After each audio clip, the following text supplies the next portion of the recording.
We can't say the future without AI. I mean, there's no way around it. 50% of workers now believe AI is going to improve their experience. When I come into the meeting room, I need a way to incorporate my AI with what's going on in the meeting. It's almost a bring your own AI type of a concept. Most of what we do in our day-to-day is going to change significantly. Hear the latest AV trends and predictions in this episode of Crestron's Smarter Spaces podcast on your preferred podcast platform. Remember when we didn't have answering machines at home? and unfortunately, yes, all of us are old enough to remember that, Jason. Yeah, well, I am. I remember.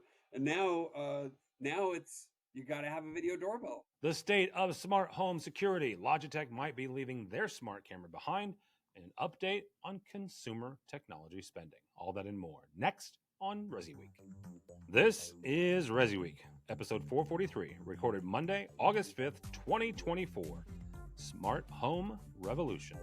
This is ResiWeek, the weekly look at the residential arm of the AV industry. My name is Tim Albright. I am your host, and for the ever vacationing Matt D. Scott, who knows, somewhere in Canada is where that gentleman is. First, to help me talk about the news is Jason Knott. He is with D-Tools. Welcome, sir. Hey, Tim. Thanks for having me. Great to be here. Absolutely. Thank you. And also a young man that I got to know a number of years ago through various avenues, Crestron and CDA among them. His name is Ian Bryant. He is with IES Communications. Welcome, sir.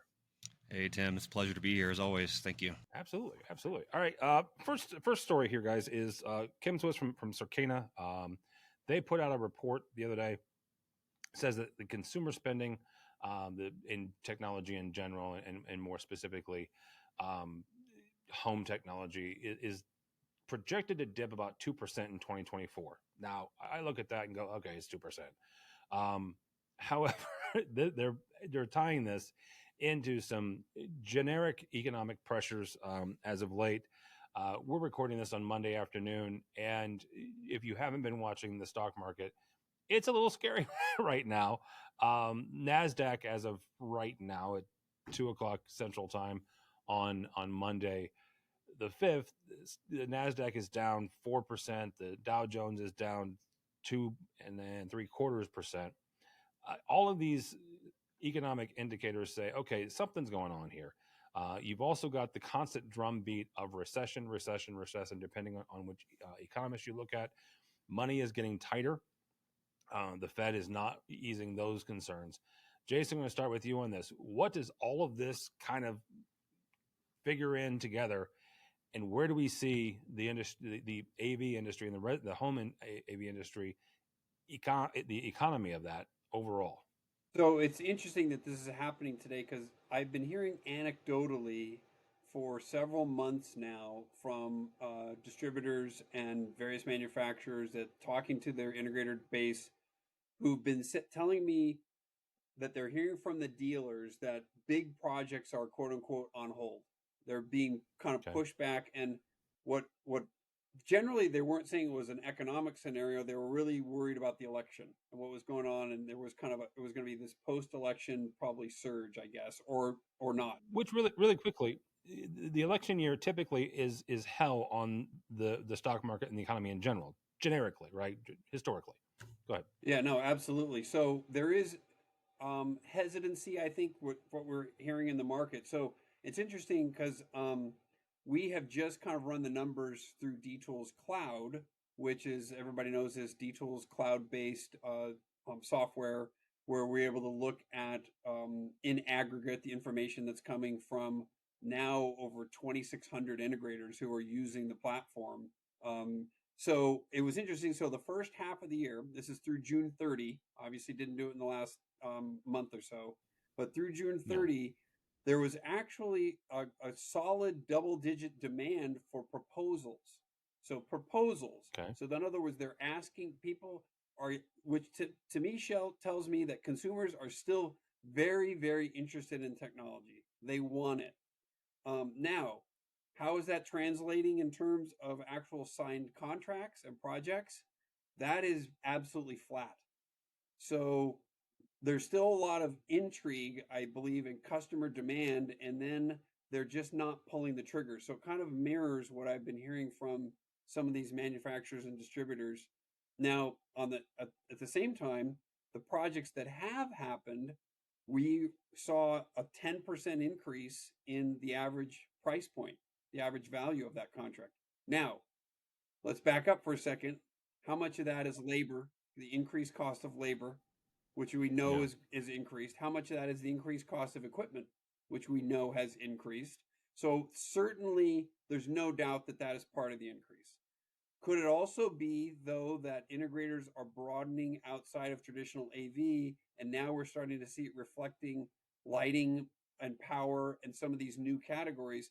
I actually can't answer that question because we don't know, but I would think that that's also a contributing factor to the increases. So this news today kind of mirrors a little bit what I'm hearing, but at the same time, the projects that are going through at a higher price points right now. All right, Ian, same kind of question as you're sitting where you are now, more on the integration side. What are you seeing as far as the overall health of the AV economy? I haven't seen any drastic changes yet. I mean, obviously, this news just came out about the market, but as you mentioned, everyone gets kind of nervous around an election year. No one really knows what's going to happen. The feds in the United States also decided, they weren't going to start bringing down rates yet, so that kind of puts everyone further on edge. So far, in the CI channel, a lot of these projects take years to complete. So a lot of integrators aren't quite seeing much of an effect yet. They may see a little bit of dip in some of those sales conversions, as Jason was talking about, but their ongoing project queues are generally pretty long, and that's residential and commercial. But I think the integrators that went through the 2020 pandemic and those that were even older and went through 2008 market have that experience and the resiliency to make it through. They'll have to pivot a little bit and maybe focus on some more niche sectors like luxury where it doesn't dip as hard. But for right now, we're not seeing a huge bit of change. But come November, December, we'll see. One of the other interesting things I want to pull on for a second is, according to the CIRCANA report again, that there's been a rise in popularity on the home theater market. Now, a little bit here is you've really got 2 to 3 different layers, and Jason, I want to pick on you for a second. You've got 2 or 3 layers or levels of the home market, right? You've certainly got the entry level, you've got the mid market, and as Ian just alluded to, the luxury market, right? That feels a bit where the home theater market has lived traditionally, right? If you have enough money to build a brand new $10 million home, well, then you're going to spend $500,000 of that on a home theater. As opposed to if you're just trying to get some shading or you're trying to get distributed audio or whatever, home theater may not be on your list there. When you're looking at, whether it's from D-Tools or just your own experience, when you look at this market, is it the luxury that's still keeping the luxury level that's keeping us afloat, or is it more the mid and the entry level? I won't say it's keeping it necessarily afloat, but I will agree with Ian that there are a lot of integrators, and we saw this at CE Pro for many years. We're pivoting to focus solely on the luxury community, and it was a lot of it had to do with the advent of DIY. Think about how easy it is for you to control things now on your own phone that you weren't able to do 5 and certainly not 10 years ago. So that entry level, I hate to use the term entry level because I really look at that more as the security market, which we're going to talk about a little bit later, pivoting into smart home, that traditional security integrator, kind of adding some elements there. But I think Ian's correct that the luxury market is always been shielded from a lot of these ups and downs. I think it will continue to be. We did see in 2007, 2008, however, a decline in what they called conspicuous consumption. Do you remember that term? Yep. So there was a decline in that. And so we did see some wealthy individuals who I think continued with projects, but they were continuing with them not as these weren't showing up in the magazines. Let's put it that way. So they were doing it on the sly a little bit because it was offensive to all these people who were out of work and all these industries that were collapsing at the time. So I think the luxury market will continue to stay strong. I think DIY is going to continue to push forward and kind of take in that portion of the market. And I think a lot of the integrators who are going to have maintained strength in their businesses are going to either pivot into new categories, like we were talking about earlier, lighting fixtures, power, those sorts of elements, or they're going to be shielded in not think about it, not every integrator has the ability to even be in the luxury market. There's some areas of the country where that just doesn't exist. Yeah, absolutely. All right. Next story is actually comes to us from The Verge. In a recent episode of The Verge's Decoder podcast, Logitech's new CEO, Hanneke Faber, caused a stir by suggesting that the company's smart home products, including the HomeKit capable Circle View Doorbell and camera, might be discontinued. I kind of lean on the might be part, guys. Logitech has since clarified that these products are still in production and they're still available for purchase. Confusion highlights Logitech's shift in focus towards three main key categories: personal workspace, video conferencing, and gaming. None of them have anything to do with security. It also leaves its smart home offerings in limbo. Now, while the company promises continued support, quote unquote, for the existing products, the incident raises questions about the future of Logitech's involvement in the smart home market, particularly for Apple HomeKit users who rely on these devices for HomeKit secure video capability. Ian, first question for you, bud. When you look at this story, besides the fact that this new CEO needs some media training, that's beside the point. If the worst fears of homeowners are realized and Logitech really does exit stage left of the security market, what can Logitech owners, what can the dealers do if Logitech says peace out, we're not doing this anymore? So first of all, in this article, big oops for the CEO there. I don't think, luckily, that the general consumer is reading too much of The Verge, but from the integrator's perspective, don't tell them that. I would just say, most consumers are not reading tech articles and tech magazines. It's your very small portion of that group, of the general consumer community that are actually following up on tech pieces. But from the integrator perspective, the thing to keep in mind when a manufacturer announces something like this is that more than likely, Logitech's a very reputable company. I think they're going to continue to support the software. My number one concern is, how long are they going to continue to provide firmware and software updates that fix that fix security breaks? There are certain security protocols in all of the devices that are connected to the cloud and the internet that require constant updates as hackers and people find exploits. So SSH is a protocol that's commonly used. It constantly gets updated. So how long is Logitech going to continue to support the security aspects of their products? And that would be my number one concern. So as an integrator, I would try to keep track of their end of life reports, because at some point once they do the end of life hardware, they'll probably eventually have an announcement of the end of life support for software and updates to it. That's going to be your key marker. At that point, that's when you start recommending your customers to switch over to a brand that's going to continue to be supported full time. Jason, I'm going to say one word to you, and I just want your initial reaction. Harmony. It's funny you should say that, because I can remember about 2 years ago at CEDIA Expo listening to two integrators argue over, one guy was still saying, that was the best remote that I ever programmed. And because it was the best remote they ever programmed.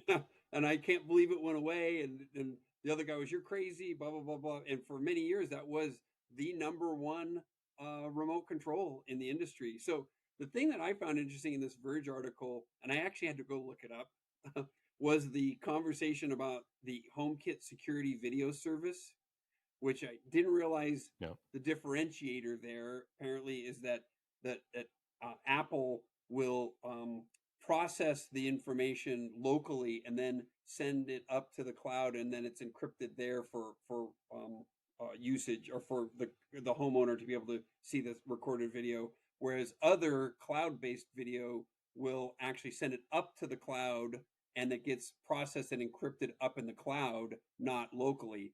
And so I think kind of the question here that The Verge was asking was, how important is this? And I'll ask this to Ian. How important is that differentiator? Because if this is one of the few devices still left that's linking to this HomeKit video service, it doesn't sound like it was that big of that important to integrators or that big of a differentiator to really move the needle on this product. It wouldn't be going away, quote unquote, not going away or not going away if it was such a killer service. Yeah, no, not at all. From the consumer perspective, those that are the diehard Apple fans and want to use HomeKit for everything, there's definitely a need there. But from the CI channel, it's very small. Let me ask this. Let's go back to what Jason was talking about that DIY market that has come in. And I'm going to pick on our all of our friends, Mitch Klein, who a number of years ago started talking about the do it with me, right? So whether it's do it with me or do it, DIY, is this where kind of both Logitech and the HomeKit live? I think so. There's always that fine line. It depends on the consumer themselves personally. But there's the do it for me, do it with me, and then do it yourself. But it's kind of bridging that little line. Yeah. And think about the surveillance and the video doorbell market. They're competing with some big pocketed companies there. Amazon, Google. I mean, that is a tough market to continue to compete against financially for Logitech. And I think they pivoted to that do it for me model, or direct to dealer, direct to consumer, I should say, model, and away from the dealer channel many years ago. And they're realizing it takes a lot of money to compete at that level. Yeah. Oh yeah. That may be one of the reasons why they got rid of the Harmony remote, but that's beside the point. Last story. Dwight Dumpert from Resideo wrote in Residential Systems about the growing importance of smart home security solutions in the post-pandemic era. That is what you call a nice transition. Dwight's dramatic experience with a video doorbell averting a potential crisis sets the stage for honestly a deeper dive into the market trends. According to recent data, smart cameras and video doorbells are seeing a rapid adoption, with global home security camera market projected to reach $30 billion by 2030, which goes back to Jason's comment about Amazon and Google getting into this pretty seriously. The piece explores how manufacturers are responding to consumer demands, particularly in addressing concerns like package theft and pet monitoring. Jason, first question with you. What is the smart security market like today? So there's no doubt whatsoever in my mind that security is the majority foot in the door for consumers when they want to get smart home devices. I shouldn't say that because maybe the smart speaker, they might have gotten one of those beforehand. But beyond that, it's security. If you really look, security, remember, is for many consumers a need to have peace of mind solution, not a gee, wouldn't it be nice to have solution. Yeah. So there's a different driving force that has people buying security systems. And then once you get security, you're seeing with ADT and Vivint and all the other, the national players at the security level starting to now, they went into the smart home because the security was that foot in the door, toe in the water, so to speak. And now you've got a security system. Now let's add lighting control. Now let's add audio. Now let's add thermostat control. So I'll never forget going and visiting Taylor Morrison, which is one of the biggest builders in the country down in Houston. They were doing a new development, and they were showing me the homes, and the video doorbell completely altered the way in which they showcase their show homes in their developments. They start the customer, instead of the customer coming into the house and wandering around and having the person sitting at the kitchen table waiting for them, they greet them now at the front door, and they say, "Oh, before we go in, let's show you this video doorbell." And they show them the video doorbell, and then from there they immediately bring them in to show them the touch panel. this is where you're going to see the video of who's at that door. Oh, wow, while we're here, let me show you the lighting control. Let me show you the multi-room audio. So the technology, because of the video doorbell, went from an afterthought to the very first thing that they were talking about in the home. That's how powerful. Remember when we didn't have answering machines at home? And and everybody was like, unfortunately, yes, all of us are old enough to remember that, Jason. Yeah, well, I am. I remember. And now it's you got to have a video doorbell. I say you got to, but the penetration levels are certainly high. Rural areas, you're probably never going to see it, but I would bet it'll be 50% of homes easily will have video doorbells at some point. Ian, same kind of question is where do you see this market evolving and taking off from, as Jason's point, from the video doorbell on? I first just have to say, reading this just had me, every time I think about the new home security market of where we are, I think about where we came and 10, 15 years ago when we were wiring sensors to every single window and every door and keypads all over. It was just a mess. Where we are now is just so drastically different. Where I see things going in the future, there are some manufacturers that are in the more high-end luxury market, but as the technology starts to trickle down to the more direct-to-consumer DIY, we're going to start seeing, and we have a little bit of the AI, the algorithms of the video tracking. They're getting a lot smarter, being able to, as you mentioned in one of these, in this piece, is the tracking boxes, facial scanning, threatening behavior, different movements. You can actually now do facial recognition and identifying people that should or shouldn't be on your property. So I really start seeing, as that becomes more prevalent in these products, that's where we're going to see a lot more accuracy and a lot more additional comfort for those that are installing and putting these in their homes. And I think also some more of the active third-party active monitoring. So a local fire department or police department is getting notified, not just with a notification of, hey, this house's alarm went off, but also, hey, the alarm's off, here's camera feeds. I see some of that possibly happening. There's going to be some security, people are going to be a little concerned about it. But if you're out of cell phone service or you're at the office in a meeting and something's going on that you can't react to, one of the biggest problems I think now is a lot of these, I can see my boxes getting stolen, but I can't do anything about it. And we'll get eventually to the point where you can opt in to say, immediately notify people and send them these images or send them these video clips so that things can happen if you're unable to. It's going to go even further than that. I'll say AI. The best AI demos that I've seen so far for the smart home are in security surveillance, where it's the AI is watching the camera video feed, and it can identify a gun, it can identify a knife, it can identify the motion of somebody picking up a package from your front door, and send an immediate notification to the central station or the authorities or to you as the homeowner, not just saying, hey, there's an alert, but saying, here's exactly what's happened. There's somebody on your front door with a gun, and there were certain things, like gun was one of them, that would immediately be not just to the homeowner, but would be to authorities. So AI, if we think AI is going to move into the smart home, security is going to be the entry Number point. one. So Yep. let me make one other point. I don't think it's coincidental that this article was written by Resideo, who just acquired Snap One, to talk about the merging of security and the smart home. And I think we can expect to see a lot more articles coming from them talking about that same scenario. Absolutely. Let me ask you guys this, and I'll pick on you first, and Jason, I have you chime in. When we look at the opting in part, right? What are the benefits, and also what are the concerns there?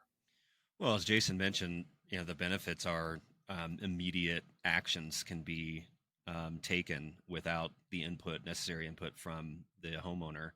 And the scary part is that you can have, an AI software monitoring your camera feeds at all time. And that kind of gives some people the heebie-jeebies. And, it's, it makes me kind of nervous too, to having something constantly reviewing your feeds. So camera placement is going to be definitely something you want to make sure that you're not putting any camera feeds in places, if you are having something monitoring it, that are in places you don't want, you want to have full privacy. But I think eventually, just as we've gotten over many things, it will just be another, opt-in. Of course, why wouldn't I have them monitoring it? I don't want my packages stolen off my porch. I don't want to have my daughter or my family be woken in the middle of the night from someone trying to break in that has a knife. And that if the AI can see that right away, call the police and activate it, I just think that eventually people are just going to say, yes, I would rather have that over the alternative. Jason? The thing I think is kind of an interesting, and Ian brought it up there, is the whole concept of privacy is almost gone from our colloquial conversation. They know where we are. They know where we've been. They have us all on facial recognition. Years ago, who had cameras at their home? Only some wealthy person with an estate, and that was only then on the perimeter of his estate. Now, the expectation of privacy is it'll be interesting to see how the definition of privacy changes, because we really are not private anymore. And I'll never forget, I think it was 5, maybe even 10 years ago, one of the keynoters at CEDIA Expo, and I don't remember who he was, one of the futurists, said that integrators will be, right now you're being paid by your customers to bring them to the cloud and connect them. You will in the future be paid by your customers to take them off of it. Interesting. I will anxiously await that time coming. So we'll see. All right, gentlemen, thank you so much. Jason Knott, thank you, sir. How do people connect with you or details? They obviously can go to d-tools.com for the website and latest information, and they can email me, jason.k@d-tools.com. Very good. Mr. Bryant, good to see you as always, sir. How do people connect with you or IES? You can go to iescom.com, and that's Hello, this is Steve Greenblatt, host of AVNation's State of Control podcast. Each month, Rich Fregosa and I explore trending topics related to control, programming, and automation in the audiovisual industry. We speak with a variety of AV professionals who share their perspectives, knowledge, and experiences. Please join us for this monthly conversation. Check out A State of Control on avnation.tv or wherever you get your podcasts. iescomm.com, or I am at ian.bryant@iescom.com. Very good. For me, Tim Albright, don't follow me anywhere at any time. I'm not very interesting. Go by the website if you would, please, though, avnation.tv. That's avnation.tv. You'll find this program and a host of others. Also, in about a month or so from this date, the 5th through the 7th of September, we will be in Denver, as well as the gentlemen, for CEDIA Expo 2024. You can follow along with everything that we'll be covering, all the folks we'll be talking to. We'll talk to Jason and his cohorts over at D-Tools and a whole bunch more. So all that and more at avnation.tv. That's avnation.tv. Thanks so much for listening. Thank you so much for watching. That is all the time we have for ResiWeek. The network for the AV industry. What are you listening to? This is AV. This is AVNation. This is AVNation.